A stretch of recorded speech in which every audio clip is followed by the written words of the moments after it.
The unions are asking Carrington Slipways to employ extra people permanently rather than on a casual basis. The temporary employment, they say, is not acceptable because of large retrenchments at the works in June last year. The company says permanency isn't available for everyone because it's not possible to say how long labour will be required. A spokesman says the stoppage is affecting the assembly of the Peninsula Princess, a vehicular ferry for Port Phillip Bay, and work on tugboats for the MSB. A Manly ferry contract is only at the design stage and so is not yet affected.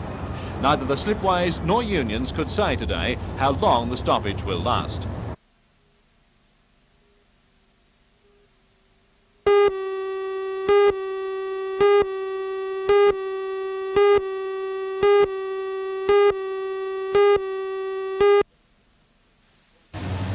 The Newcastle Trades Hall Council executive has just finished a meeting where a decision was made to solidly back the campaign against the government stand. The executive called for a mass stop work rally on Thursday afternoon, the details of which will be worked out at a conference of all union delegates tomorrow. Peter Barrack, the secretary of the Newcastle Trades Hall, says maritime unions will also be approached to be part of a week of industrial action. The decision was to throw a full weight behind the call by the New South Wales Labor Council for a week of activity. We'll be calling on the maritime unions who are meeting tomorrow morning to commence rolling stoppages as from midnight tomorrow night. We'll be having a mass unions meeting tomorrow afternoon, that's affiliated and non-affiliated, to look to organising a mass rally for Thursday afternoon. Each industry sector has been called upon, subsequent to the meeting today, to commence activity within their relevant sectors for the purpose of bringing about an awareness and a participation in this week of activity.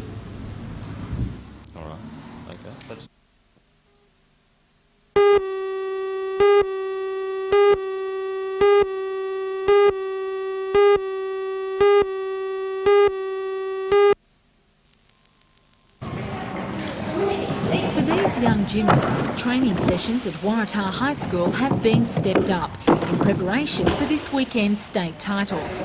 8 girls, all aged between 8 and 12 years, have been selected to represent the region at the Homebush State Sports Centre. They'll be up against the best in floor, beam and vault events. Smooth and flowing routines are what the judges will be looking for.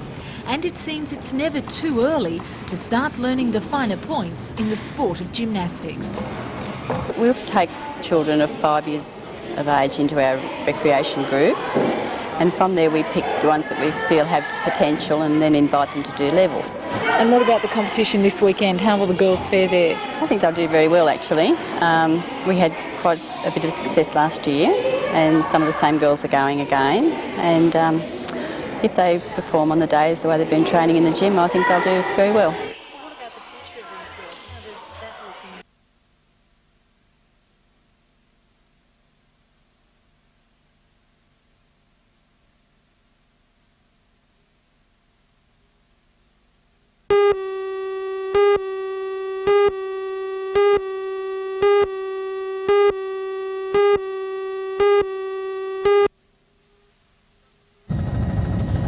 The development application for the Charlestown Square extensions has been held up for the last month because of negotiating problems between the Lake Macquarie City Council and the developers Lend-Lease. The problem centred around the stringent conditions placed by Council on large-scale developments. Now it seems the matter won't be approved or finalised until late next month, because of the Minister for Planning and Environment Bob Carr's decision to take up his powers of intervention under the Environment and Planning Act. The Minister has informed the Council that from now on he will determine all development applications over 20,000 square metres, a decision which has left the Council and developers surprised and concerned. We would have more concern in relation to the fact that there is a reference to, in our particular city, above a certain floor space. Well, the Minister will deal with it, and I don't believe that that applies to other areas. Why do you think the reasons for this? Well, it could just be, as I've said in this instance, the size of these 2 projects and maybe the size of other projects that might be mooted in the future. The Minister is concerned about the regional significance the multi-million-dollar developments at Glendale and Charlestown will have on other commercial centres in the area. The Lord Mayor under stressed that Section the decision 101 to didn't reflect the determine, Minister's lack of such faith in the issues. Council, And in and this the search particular, for I've more always answers been to aware why that the it's been time to singled make out decide has to use begun. that Section 101 very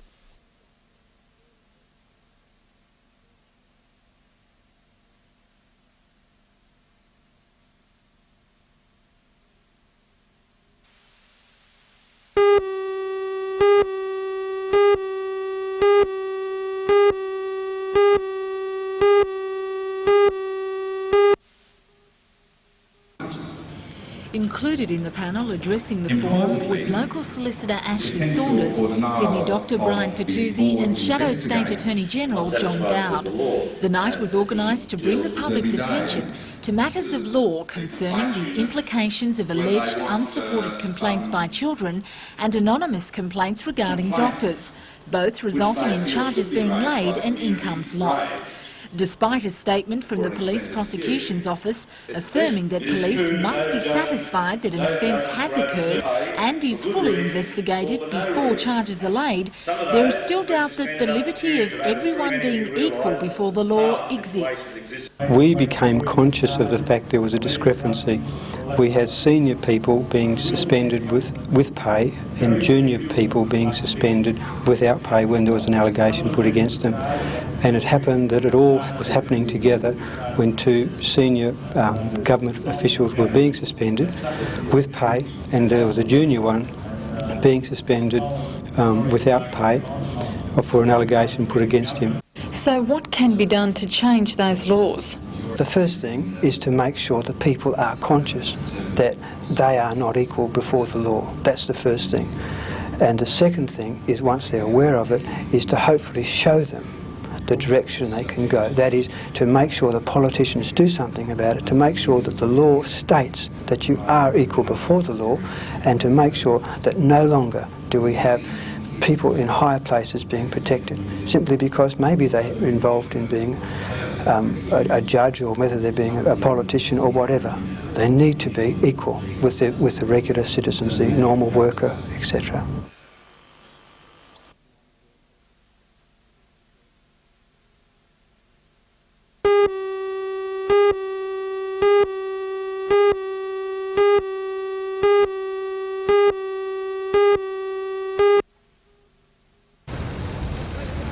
Aboriginal health workers say the average life expectancy of Aborigines is between 45 and 50 years. The Aboriginal community suffers a high incidence of diabetes, heart attacks and high blood pressure, Western diseases related to poor nutrition. The pilot course at the Newcastle College of Advanced Education aims to help field workers teach basic nutrition within their communities. 12 workers will attend the college 3 times during the year and will be visited by lecturers in the field. Grace Close has established the course. And I believe that nutrition would be the major factor to all health problem amongst Aboriginal people in Australia today. Expectant and nursing mothers will be a high priority for re-education. Many Aboriginal mothers now bottle feed their babies, and health workers will encourage them to return to breastfeeding. At the end of the year, the course will be evaluated to see if the message of proper nutrition has filtered down to the Aboriginal community.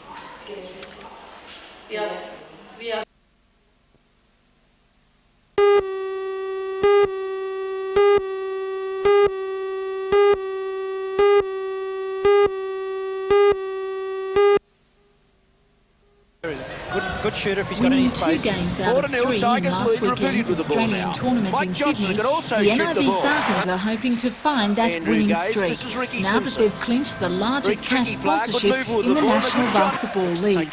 Although NIB aren't disclosing the financial details, it's known to be a substantial amount. Last year, 85 was our first year, and we're very pleased to renew the sponsorship this year. We're pleased because we set out to support a local side that features in a national competition, and of course we also had the commercial objective of marketing NIB. Has that sponsorship increased this year? We've maintained it virtually at the same level, but we give a lot of support to the Falcons in various ways. And you're not going to disclose that figure? It's not our company policy to disclose the sponsorship amount. But is it a big amount or small? It's a substantial sponsorship, it's significant, and it'll be very meaningful to the Falcons.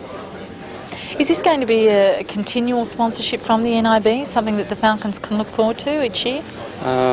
We're reviewing it year to year virtually, and we have an option to virtually take it up next year. So we'd be reviewing it at the end of this season, and I see no reason. I anticipate it's a good side. I anticipate it will go pretty well this year, and we'd be looking to continue our association. This season, most of the attention will be on the two American imports. Measuring 195 centimetres, guard Jerry Everett and centre Ivan Daniels, a little taller at 210 centimetres, are expected to help take the Falcons further up the competition ladder. Well, it's important that you get two good imports in your team. Last year, the imports were maybe lacking in a few areas, and this year the imports are great. And this weekend sees the first home game for the Falcons in Newcastle. Yes, we play Sydney on Saturday night at 7 o'clock, and we beat them in the state championships very easily, but they have improved, and we're looking to do well at home. We want to win at home to prove to the people that we're a capable team, and we're going to be very competitive this year.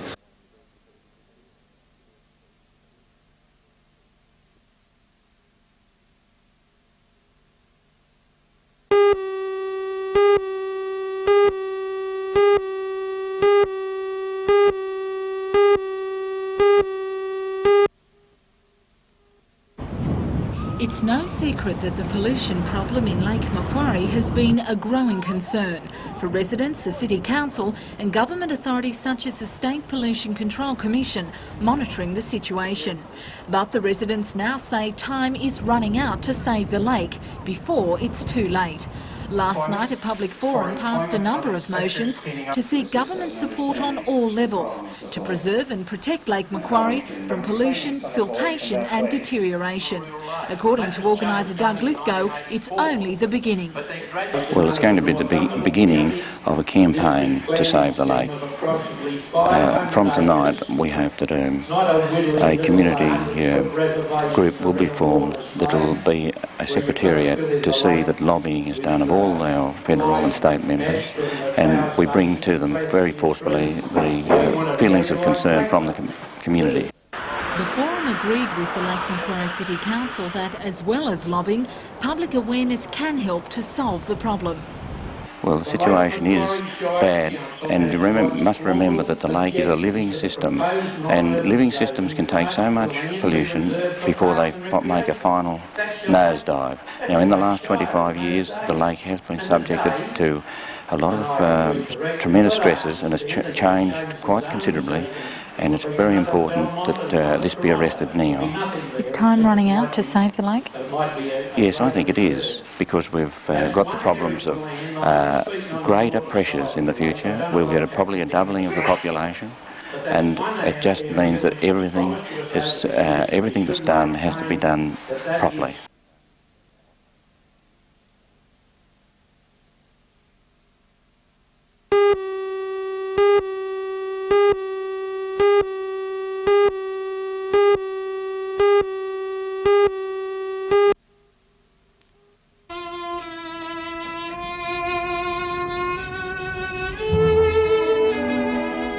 Violinist Nelly is a long way from home. Defecting from the Soviet Union in 1982, she has brought with her a musical talent that has become known internationally. Now in Newcastle, Nelly is rehearsing with the Hunter Orchestra in preparation for tonight's concert at the university. She's been acclaimed for her mastery of the instrument, performing with great technique and clarity. In particular, Tchaikovsky's violin concertos have come under the international spotlight, and these works will be performed tonight in the university's Great Hall.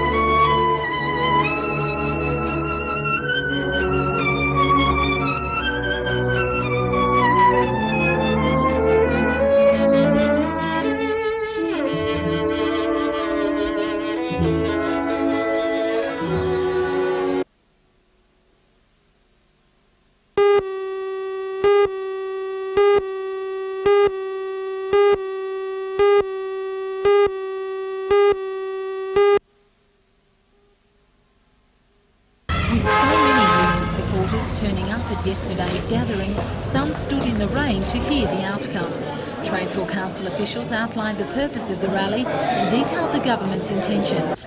The gathering was told that the union movement recognises that changes are needed to workers' compensation, but is determined to prevent those least able to pay from bearing the brunt of it. The rally was supported by a continuation of industrial stoppages, with the Newcastle harbour remaining idle and FIA officials confirming today's 24-hour strike. Calls from the floor for unions to disaffiliate from the ALP did not reach resolution stage, but later Secretary of Tradesville Council Peter Barrick outlined what did. They reject any compromise on the reduction of entitlements under the workers' compensation scheme. Secondly, they endorsed the campaign, the 7-day campaign, and indicated that it should proceed. It should be accelerated if necessary, and they authorised the Tradesville Council to coordinate that in conjunction with the New South Wales Labor Council and anything they might do.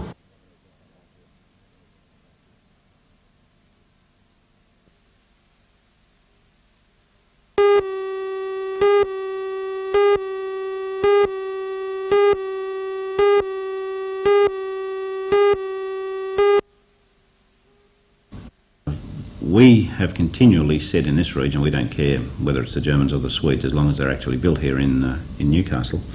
But as far as the actual site is concerned, the decision is still 5 weeks away.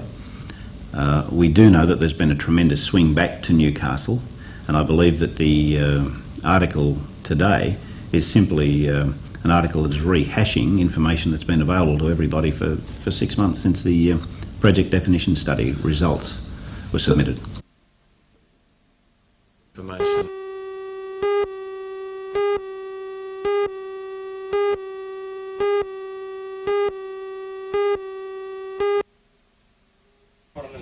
When Alan Hall from Sydney went to buy some fruit and veggies at Sunrise Farm near Duckenfield during his Christmas vacation, he thought he'd struck a gold mine.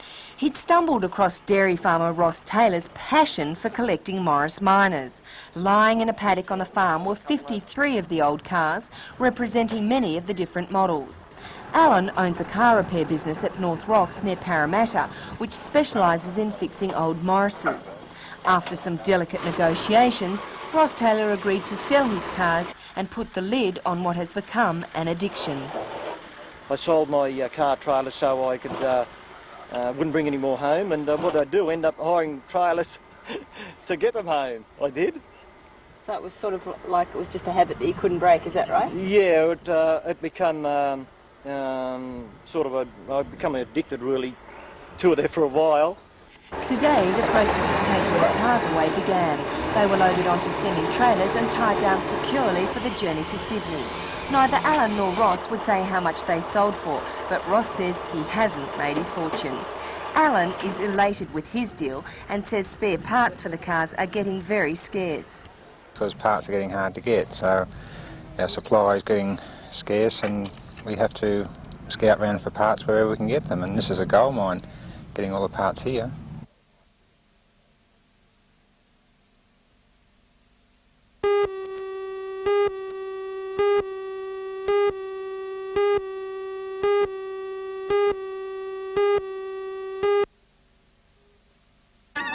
Maitland Station was a hive of activity today as people lined the platforms for the official opening of Steamfest. It's the second time that Maitland has held Steamfest, an opportunity to celebrate the bygone age of the steam locomotive. 3 steam engines were on hand for people to look at, and a steam shuttle service takes enthusiasts to Patterson. When the 3801 powered into the station, it was carrying an official party which included Deputy Premier Ron Muirlock. Mr Muirlock officially opened the weekend, which this year is being run in conjunction with Heritage Week. I hope that everybody has a really great time. Steamfest 87. I hope everybody, both local and visitor, have a really great time, and they'll make a firm vow that they'll be back for Steamfest 88 in the bicentennial year. It's now open. With the official ceremony over, people dispersed to go on rides and look at the range of exhibitions, such as an historical rail exhibition. The festival continues tomorrow with a great race between the old Newcastle Flyer, the 3801, and a tiger moth.